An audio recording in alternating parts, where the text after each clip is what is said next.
గెలిచిన పార్టీ ప్రభుత్వంలోకి వచ్చిన తర్వాత ప్రజలకు ఇచ్చినటువంటి హామీలను నెరవేర్చే విషయంలో దృష్టి కేంద్రీకరించాలి తప్ప వ్యక్తిగతమైనటువంటి జీవితానికి భంగం వాటిల్లే విధంగా, ప్రజాస్వామ్యాన్ని కూనీ చేసే విధంగా ప్రజానాయకులమైన మమ్మల్ని నిర్బంధించి పాలన కొనసాగించాలనే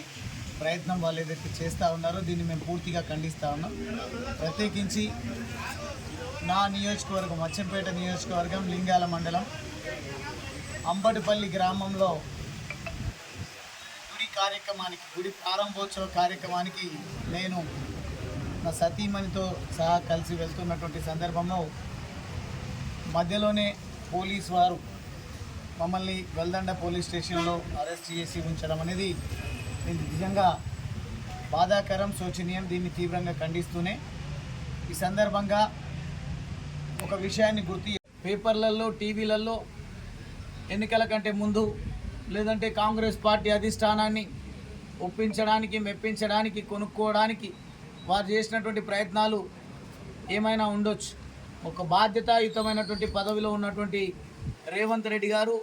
ముఖ్యమంత్రి గారు ఈరోజు ఈ ఆగడాలను ప్రోత్సహించే విధంగా, ఈ దుర్మార్గాలను పెంచే విధంగా వారు అసెంబ్లీ సాక్షిగా వారు వ్యవహరించిన తీరు, ఒక పక్క ప్రతిపక్షం సంధిస్తున్నటువంటి ప్రశ్నలకు సమాధానం చెప్పకుండా మీకు ఇదే శిక్ష, నేను మిమ్మల్ని ఇక్కడనే కూర్చోబెడతా, నేను మాట్లాడింది వినుకుంటూ పోవాలంటే అప్పటికి మా నాయకులు, మా పార్టీ కార్యనిర్వాహక అధ్యక్షుడు కేటీఆర్ గారు, ఆ పార్టీ సీనియర్ నాయకులు, సీనియర్ శాసనసభ్యులు హరీష్ రావు గారు మాట్లాడుతున్నటువంటి మాటలు వినలేక, సమాధానం చెప్పలేక అసెంబ్లీని వాయిదా వేసుకొని వారు విఫలమైనటువంటి పరిస్థితులను ప్రజలు గమనిస్తూ ఉన్నారు. కాబట్టి ఒకసారి క్షేత్రస్థాయిలో మళ్ళీ బీఆర్ఎస్ పార్టీ ప్రజల్లోకి వెళ్ళి ప్రభుత్వ అసమర్థతను ఎండగడతారేమో అనే భయంతోన వ్యక్తిగత విషయాలను కూడా, కార్యక్రమాలను కూడా ఆటంకపరిచేటువంటి ప్రయత్నం వారు చేస్తూ ఉన్నారు. దీన్ని తీవ్రంగా ఖండిస్తూనే మరొకసారి ప్రభుత్వానికి సూచన చేస్తూ ఉన్నా, మీరు ఒకవేళ ఈ ప్రజాస్వామ్యబద్ధంగా పాలన కొనసాగించాలనే ఆలోచన మీకుంటే ఎక్కడికక్కడ నియోజకవర్గాలలో రాష్ట్ర వ్యాప్తంగా బీఆర్ఎస్ పార్టీ నాయకులపైన, కార్యకర్తలపైన దాడులను ఆపడం కోసం ప్రత్యేకంగా శ్రద్ధ వహించాల్సినటువంటి అవసరం ఉంది. ఈ దాడులను కొనసాగిస్తాం,